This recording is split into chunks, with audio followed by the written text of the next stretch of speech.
So here's the real secret. People don't get stressed out by hosting. People get stressed out by trying to be the perfect host. And then what happens is we're working really hard to be a really good host, and inadvertently, we end up stressing out our guests. Now, I know you don't mean to. Nobody means to. I've fallen prey to the things that I'm going to talk about in today's video.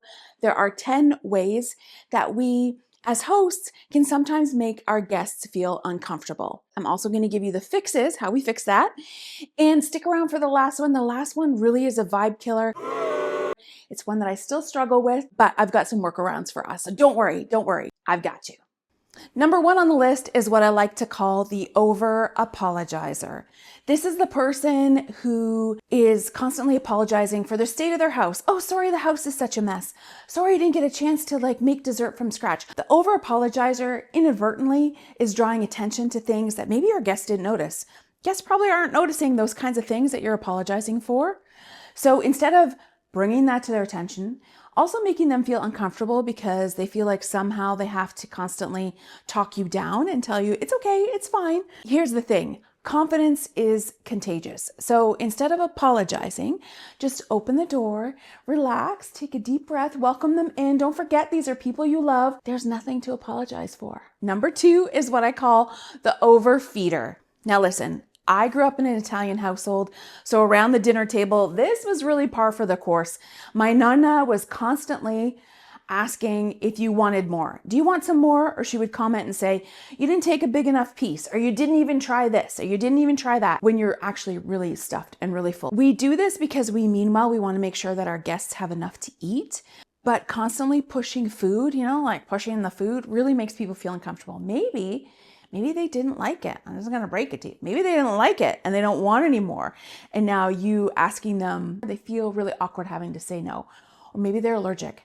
Or maybe they're just really full. Maybe they had a late lunch. I don't know. The point is, you offer once to your guests and then trust that guests can take care of their own appetites. You don't have to manage this for them.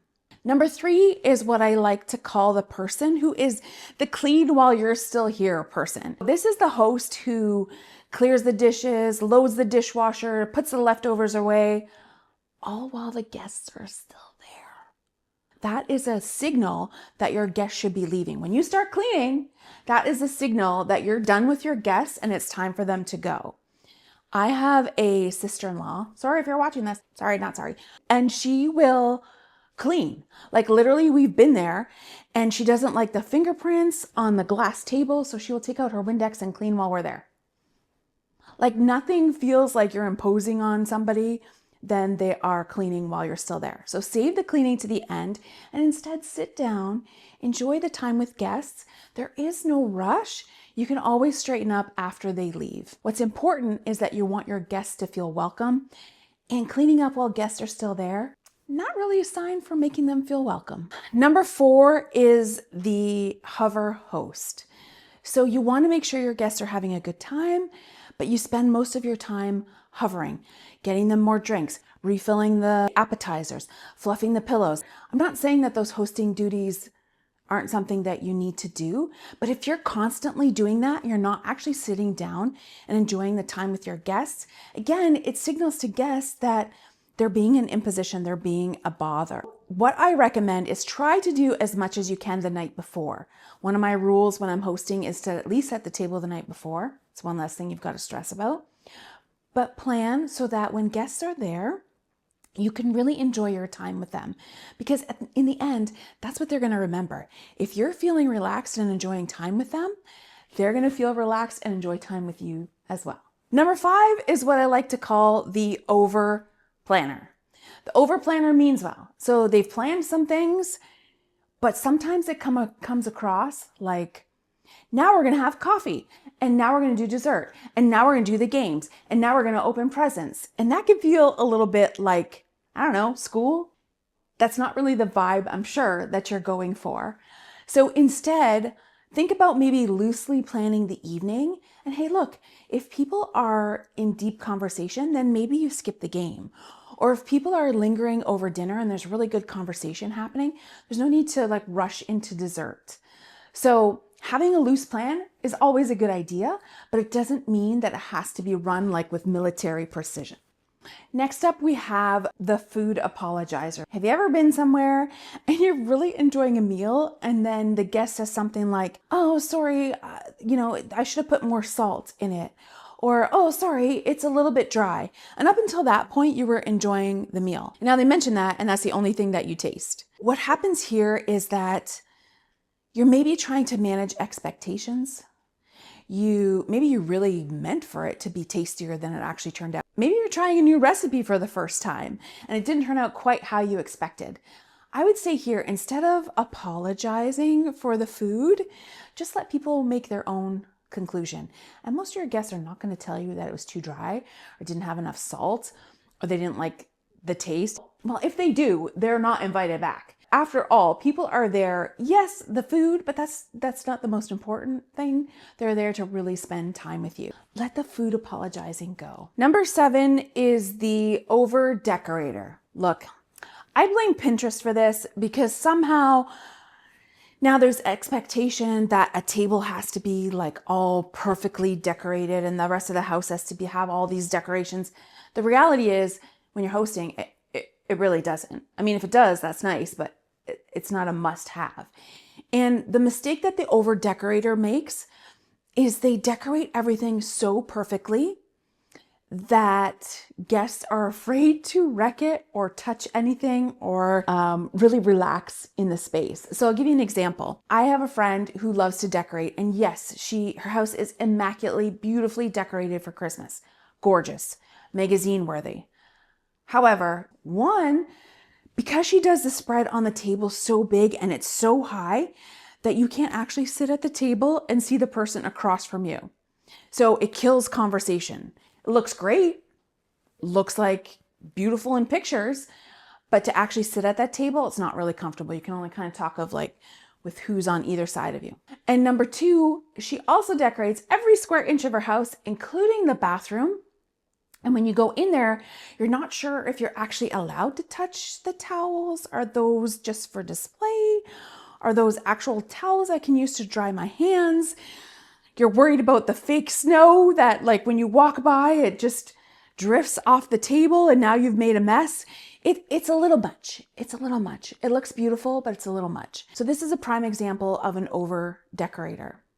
The fix here is, yes, you want your table, you want your space to look beautiful for guests. You want them to know that you added a special touch, but imperfect is also inviting. Hosting is about making everyone feel comfortable. And when every inch is so perfectly decorated, that doesn't really scream relax and let's just hang. So just give some thought to that the next time you're decorating. You don't have to go overboard. And please, please think about the height of your centerpieces, okay? This is a real pet peeve of mine. You want people to be able, when they're sitting down, to be able to see across from the table so that it doesn't kill conversation. Number 8 is what I call the hard work bragger. Yes, hosting is hard work. It really is. There's a lot of effort that goes in behind the scenes, but we really make guests feel uncomfortable when we tell them about how hard we worked on the party, on the dinner, or whatever it is. We don't want our guests feeling guilty. We want them to feel grateful. We want them to feel comfortable. We want them to feel relaxed, but guilty is not on the list of things that we want them to feel. So you saying things like, oh God, I've been up since 8 running around getting things ready, or my feet are so sore because I haven't sat down yet, or that dessert took me 4 hours to make. Those kinds of things, again, make your guests feel guilty that you did them. Because like, oh no, she worked so hard, or she felt like she had to do all this just for me. And I know that's not what you mean. I'm sure it's not their intention. It's not your intention to make guests feel uncomfortable. So we have to be careful about that. So the work that you put into hosting should kind of remain invisible. This isn't something that you're going to go bragging about. People will know how hard you worked by how tasty things are, or, how comfortable they feel. But at the end of the day, what your guests want is a host who is not feeling chaotic. They want the guests to feel relaxed, because then that's a signal that they can relax and enjoy their time too. Number 9 is one that I still struggle with, and that is the don't help me host. So don't help me host is maybe dinner is done. People are just kind of hanging around. It's time now for you to clear the table so that you can bring out dessert. And when you start clearing the table, somebody stands up and starts helping you clear the table. And instead of you being gracious and saying, "Oh, thanks so much," you say, "No, sit down. I got it." Or you go into the kitchen to get something and somebody follows you in and says, "Can I help you with something?" You say, No, go sit back down." The thing is, people who want to help you, that might actually be their love language. That's how they want to show you love and appreciation for all the hard work that you put in. And you close yourself off to it. You don't allow them to express their gratitude. So I try to keep that in mind when somebody stands up and says, "Can I help you with something?" And usually I will have kind of little tasks ready to go in case. And you know your friends, you know the ones who are going to come into the kitchen and ask you what they can do. So have some little things ready, like, can you go light the candles? Do you mind bringing the coffee cups into the dining room? It's not really about giving them chores to do. It's really about making them feel seen and making them feel like they belong, making them really feel valued for their contribution. It's a two-way street when you're hosting and then you have people helping you. How beautiful is that? Okay, this is the one that I teased in the beginning. This is the one that a lot of people struggle with, and that is the vibe controller. Maybe your plan is to keep the energy up. Maybe you have an idea in your head of how the party was going to go, and then it doesn't really go that way. I'm going to give you an example of what happened. A few years ago, we had a big party at our place. We had a lot of people over. We were celebrating my husband's graduation. He went back to school, yay. And so we had this really big party. And we had people inside, we had people outside. It was summertime. We had this big pig roast. And what happened is outside started a spontaneous sort of dance party. And I was out there and I was having so much fun dancing and having a great time that I would come inside, and the people who were just sitting around the table, just having a conversation, I kept saying come outside, come and dance with us. It's really fun. Come and dance with us. And after about the second or third time that I came in to encourage people to come outside, I really sort of stepped back for a second because everyone was looking at me like I had 3 heads. They're kind of like, "Mara, we are fine in here. Stop trying to get us to do something we don't want to do." So that's what I mean by the vibe controller. It's not that I was trying to force people to do things, but I was having so much fun outside that I didn't really think about the vibe that they wanted was to be inside, maybe an intimate conversation with people instead of dancing your butt off outside. So the vibe controller, again, there's nothing that kills a vibe of a party than somebody who's trying to control it, trying to make things happen. Stop trying to make fetch happen. Exactly. The workaround to this really is to have a loose idea and let the evening, let the afternoon, let the day unfold like it should. Take your cue from your guests and then just relax. Enjoy it. Whatever happens is supposed to happen that way, so just enjoy it. So there you go. There are 10 really well-meaning habits that hosts have that maybe make your guests feel uncomfortable. Let me know in the comments below if you're guilty of any of those, or maybe you were guilty of them and now you're working on them. You've gotten better. Like I said, for me, vibe controller is one I'm working on, and the don't help me hostess, number 9, is something that I'm working on. So I want to applaud you for watching. That means that as a host, you really do care. And these things just come out of a place of caring because we really want people to have a good time. So the bottom line through all of this really is to relax. Relax. Hosting is not about the perfect food and the perfect decorations and the perfect house. It's not about any of that. It's really about connecting with the people that you love, because at the end of the day, that's what's most important.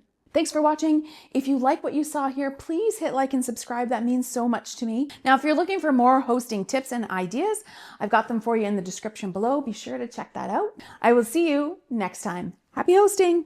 If you're looking for So the fix here